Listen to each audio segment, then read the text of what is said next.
It was completely black in the cellar. All there was, apart from the occasional drip of water, were voices. "So," said the voice of Militia, "let's go over it again, shall we? You don't have a knife of any kind?" "That's right," said Keith. "Or some handy matches that could burn through the rope?" "No." "And no sharp edge near you that you could rub the rope on?" "No." "And you can't sort of pull your legs through your arms so that you can get your hands in front of you?" "No." "And have you got any secret powers?" "No."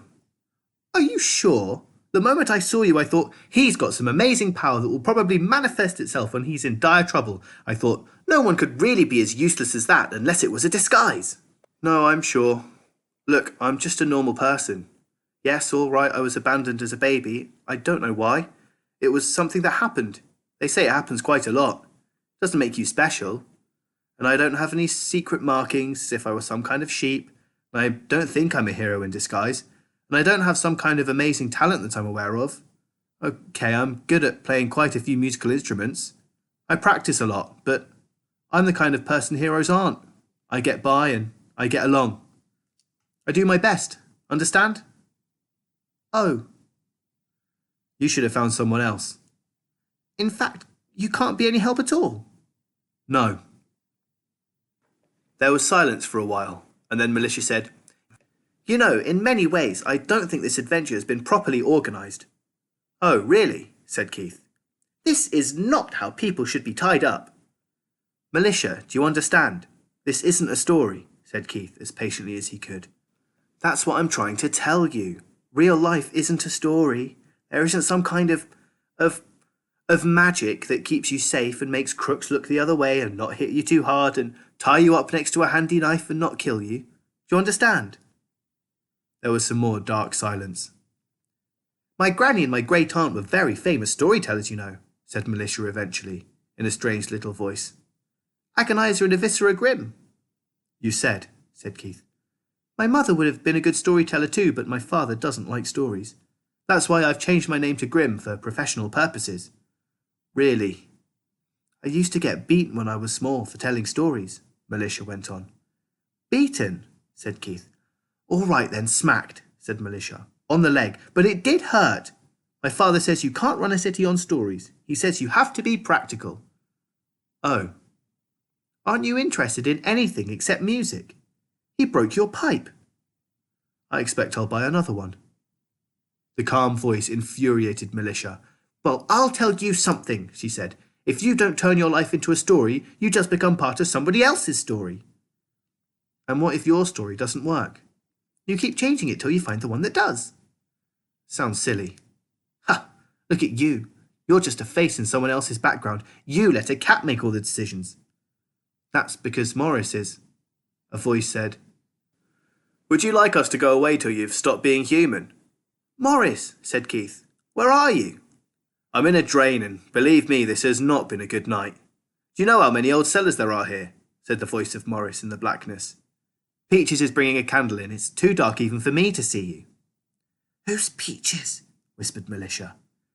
"She's another changeling. A thinking rat," said Keith. "Like pilchards?" "Like sardines, yes." "Aha!" hissed Militia. "See? A story. I am smug. I gloat. The plucky rats rescue our heroes, probably by gnawing through the ropes." "Oh, we're back in your story, are we?" said Keith. "And what am I in your story?" "I know it's not going to be romantic interest," said Militia, "and you're not funny enough to be comic relief. I don't know, probably just someone? You know, like man in street, something like that." There were faint sounds in the darkness. "What are they doing now?" she whispered. "Trying to light their candle, I think." "Rats play with fire," Militia hissed. "They don't play. Dangerous Beans thinks lights and shadows are very important. They always have a candle alight somewhere in their tunnels, wherever they—" "Dangerous Beans? What sort of a name is that?" "Shh! They just learn words off old food tins and signs and things. They didn't know what the words meant. They just chose them because they liked the sounds." "Yes, but Dangerous Beans? It sounds as if he makes you—" "It's his name. Don't make fun of it."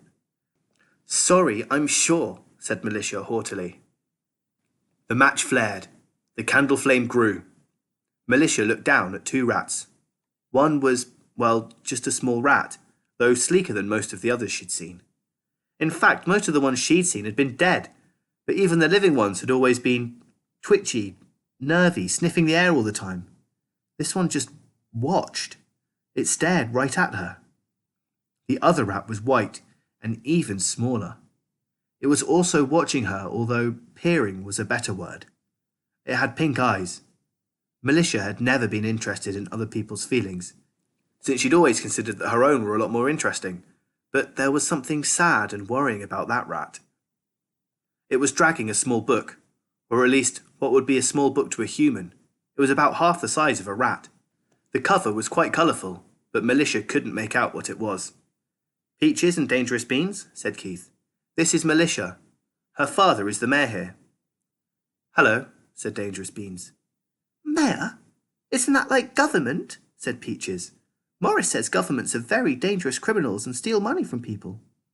"How did you teach them to speak?" said Militia. "They taught themselves," said Keith. "They're not trained animals, you know."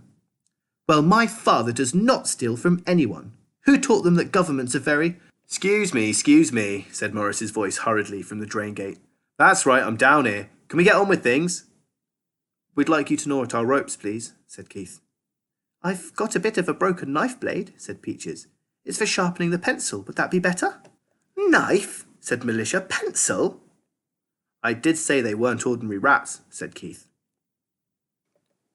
Nourishing had to run to keep up with Darktan, and Darktan was running because he had to run to keep up with Sardines.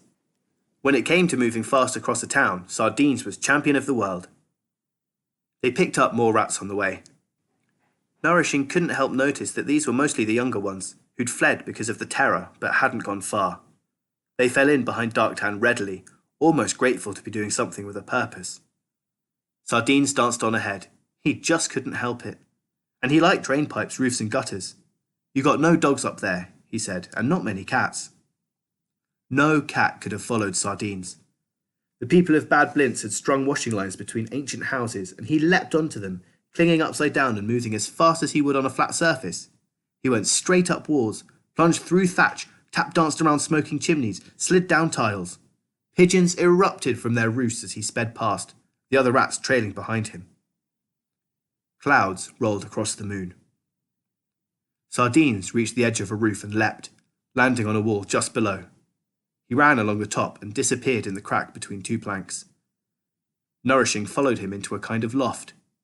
Hay was piled in parts of it, but a larger part was simply open to the ground floor below, and supported by several heavy beams that ran right across the building.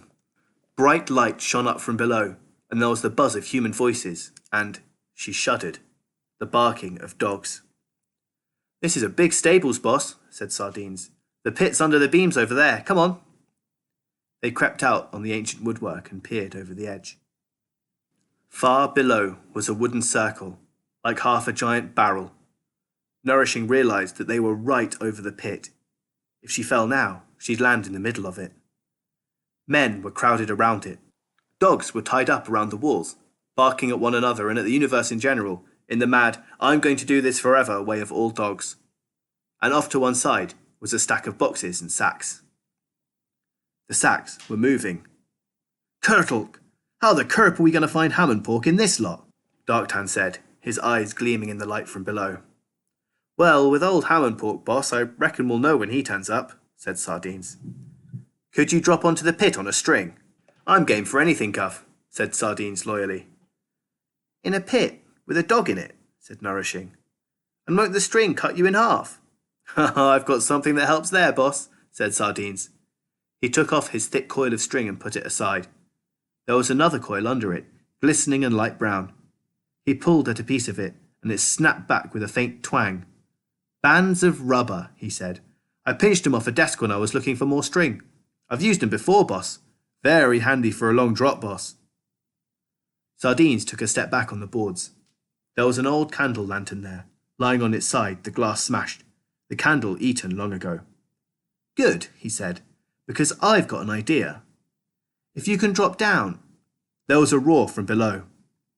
The rats looked over the beam again. The circle of heads had thickened around the lip of the pit. A man was talking in a loud voice. Occasionally there was a cheer. The black top hats of the rat catchers moved through the crowd. Seen from above, they were sinister black blobs among the grey and brown caps. One of the rat catchers emptied a sack into the pit, and the watchers saw the dark shapes of rats scurrying in a panic as they tried to find, in that circle, a corner to hide in. The crowd opened slightly, and a man walked to the edge of the pit, holding a terrier. There was some more shouting, a ripple of laughter, and the dog was dropped in with the rats. The changelings stared down at the circle of death and the cheering humans. After a minute or two, Nourishing tore her gaze away. When she looked around, she caught the expression on Darktan's face. Maybe it wasn't just the lamplight that made his eyes full of fire. She saw him look along the stable to the big doors at the far end. They had been barred shut. Then his head turned to the hay and straw piled up in the loft, and in the cribs and mangers below. Darktan pulled a length of wood out of one of his belts. Nourishing smelled the sulphur in the red blob on the end. It was a match. Darktan turned and saw her staring at him. He nodded towards the piles of hay in the loft. "My plan might not work," he said. "If it doesn't, you'll be in charge of the other plan." "Me?" said Nourishing. "You, because I won't be around," said Darktan. He held out the match. "You know what to do," he said, nodding to the nearest rack of hay. Nourishing swallowed. Yes, I think so. When?" "When the time comes, you'll know when," said Darktan, and looked back down at the massacre. "One way or another, I want them to remember tonight," he said quietly. "They'll remember what they did, and they'll remember what we did, for as long as they live." Hammondpork lay in his sack. He could smell the other rats nearby, and the dogs, and the blood. Especially the blood. He could hear his own thoughts, but they were like a chirp of insects against the thunderstorm of his senses. Bits of memory danced in front of his eyes. Cages, Panic, the white rat, Hammondpork. That was his own name. Odd. Never used to have names. Just used to smell other rats. Darkness. Darkness inside, behind the eyes. That bit was Hammondpork. Everything outside was everything else. Hammondpork. Me. Leader. The red-hot rage still boiled inside him, but now it had a kind of shape. Like the shape a canyon gives to a river in flood, narrowing it, forcing it to flow faster, giving it direction. Now he could hear voices. "Just slip him in, no one will notice." "Okay, I'll shake it up a bit first to get him angry." The sack was jerked around. It didn't make Hammondpork any more angry than he was already. There wasn't any room for more anger. The sack swung as it was carried. The roar of humans grew louder. The smells grew stronger. There was a moment of silence.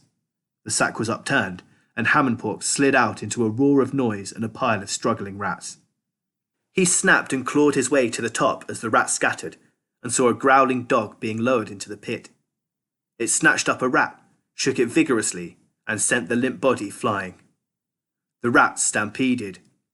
"Idiots!" screamed Hammondpork. "Work together! You could strip this flea bag to the bone!" The crowd stopped shouting. The dog stared down its nose at Hammondpork. It was trying to think. The rat had spoken. Only humans spoke.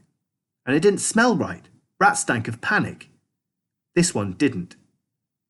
The silence rang like a bell. Then Jacko grabbed the rat, shook him, not too hard, and tossed him down. He'd decided to do a sort of test. Rats shouldn't be able to talk like humans, but this rat looked like a rat, and killing rats was okay, but talked like a human, and biting humans got you a serious thrashing. He had to find out for sure. If he got a wallop, this rat was a human. Hammondpork rolled and managed to get upright, but there was a deep tooth wound in his side. The other rats were still in a boiling huddle as far away from the dog as possible, every rat trying to be the one at the bottom. Hammondpork spat blood. "All right then," he snarled, advancing on the puzzled dog. "Now you find out how a real rat dies." "Hammondpork!" He looked up. String uncoiled behind Sardines as he fell through the smoky air towards the frantic circle. He was right above Hammondpork, getting bigger and bigger, and slower and slower. He came to a stop between the dog and the rat. For a moment he hung there, raised his hat politely and said, "Good evening." Then he wrapped all four legs around Hammondpork. And now The rope of elastic bands, stretched to twanging point, finally sprang back. Too late, too late, Jacko snapped at empty air. The rats were accelerated upwards out of the pit and stopped, bouncing in mid-air just out of reach. The dog was still looking up when Darktan leapt off the other side of the beam. As the crowd stared in astonishment, he plummeted down towards the terrier. Jacko's eyes narrowed. Rats disappearing into the air was one thing, but rats dropping right towards his mouth was something else. It was a rat on a plate. It was a rat on a stick. Darktan looked back as he fell. Up above, Nourishing was doing some frantic knotting and biting. Now Darktan was on the other end of Sardine's string. But Sardines had explained things very carefully. Darktan's weight alone wasn't heavy enough to pull the weight of 2 other rats back up to the beam. So, when Darktan saw Sardines and his struggling passenger had disappeared safely into the gloom of the roof, he let go of the big old candle lamp he'd been holding for extra weight and bit through the rope. The lamp landed heavily on Jacko and Darktan landed on the lamp, rolling down onto the floor. The crowd was silent. They'd been silent since Ham and Pork had been propelled out of the pit. Around the top of the wall, which, yes, was far too high for a rat to jump, Darktan saw faces. They were mostly red. Their mouths were mostly open. The silence was the silence of red faces drawing breath, ready to start shouting at any moment.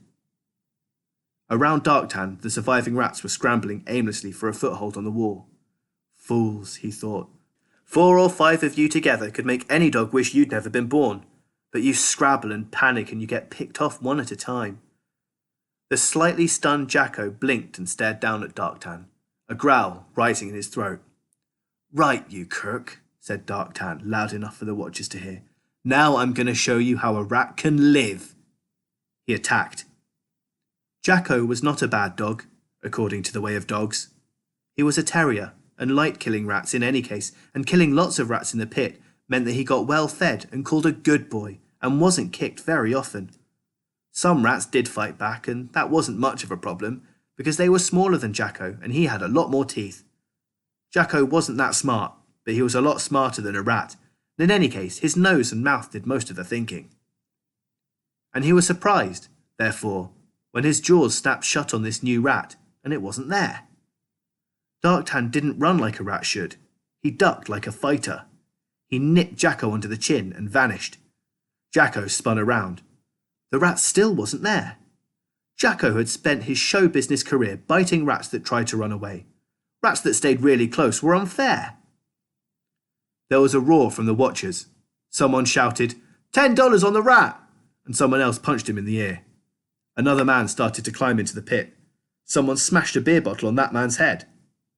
Dancing back and forth under the spinning, yapping Jacko, Darktan waited for his moment. Saw it, and lunged, and bit hard. Jacko's eyes crossed. A piece of Jacko that was very private and of interest only to Jacko and any lady dogs he might happen to meet was suddenly a little ball of pain. He yelped. He snapped at the air, and then, in the uproar, he tried to climb out of the pit. His claws scraped desperately as he reared up against the greasy, smooth planking. Darktan jumped onto his tail, ran up his back, scampered to the tip of Jacko's nose, and leapt over the wall. He landed among legs. Men tried to stamp on him, but that meant other men would have to give them room. By the time they'd elbowed one another out of the way and stamped heavily on one another's boots, Darktan was gone. But there were other dogs.